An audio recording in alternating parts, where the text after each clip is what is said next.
చూపించేది వచ్చేసి open plot అండి.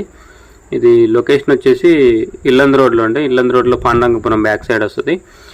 మనం 2 అవర్స్ ఇల్లందు వెళ్తుంటే బల్లెపల్లి సెంటర్ నుంచి లెఫ్ట్ సైడ్ లోపలికి రామాలయం రోడ్డు, పాండంగపురం రామాలయం రోడ్డు అండి. సో ఇది డిస్టెన్స్ వచ్చేసి మన ఖమ్మం కొత్త బస్ స్టాండ్ నుంచి ఎగ్జాక్ట్లీ 5 కిలోమీటర్స్ ఉంటుందండి. ఎన్టీఆర్ సర్కిల్ నుంచి 3.5 కిలోమీటర్స్ ఉంటుంది. ఇల్లందు మెయిన్ రోడ్ నుంచి వచ్చేసి బల్లెపల్లి సెంటర్ నుంచి వచ్చేసి ఎగ్జాక్ట్లీ 1 కిలోమీటర్ ఉంటుందండి.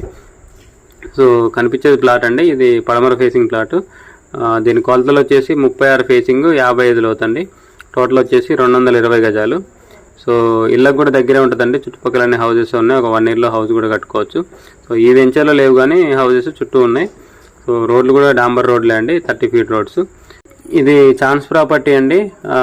చాలా తక్కువ రేటు, మార్కెట్ రేట్ కంటే చాలా తక్కువ రేటుకి వస్తుంది. యాక్చువల్గా ఇది మన ఛానల్లోనే ఒక 6-7 months back 14,000 per square yard post చేసామండి. సో ఇప్పుడు ప్లాట్ ఓనర్కి మనీ అర్జెంట్ అండి. ఆయన హైదరాబాద్లో హౌస్ కొన్నాడు. సో దానికోసం అమ్మేస్తున్నాడు దీన్ని. సో రేట్ వచ్చేసి 11,500 చెప్తున్నారండి. స్పాట్ పేమెంట్ చేస్తే కొంచెం తగ్గిస్తాడు ఇంకా. సో చూడొచ్చు మీరు, చుట్టూ హౌసెస్ కనపడుతున్నాయి. సో 1 ఇయర్లో ఇల్లు కూడా కట్టుకోవచ్చు. కనిపించే గోడ వచ్చేసి డిటీసీపీ వెంచర్ అండి. దాంట్లో 17,000 దాకా నడుస్తుంది, 16-17,000 నడుస్తుంది గజం. ఇప్పుడు ఈ ప్రజెంట్ మన ప్లాట్ ఉన్న వెంచర్లో వచ్చేసి 14,000 దాకా నడుస్తుంది. సో ఇదండి, దీని మ్యాప్ కూడా నేను వీడియో లాస్ట్లో మెన్షన్ చేశాను. సో ఇంట్రెస్ట్ ఉన్న వాళ్ళు కాంటాక్ట్ చేయండి. కింద నా కాంటాక్ట్ నెంబర్ ఉంటుంది. వీడియోని లైక్ చేయండి, ఛానల్ సబ్స్క్రైబ్ చేయండి. ఇలాంటి వీడియోస్ కోసం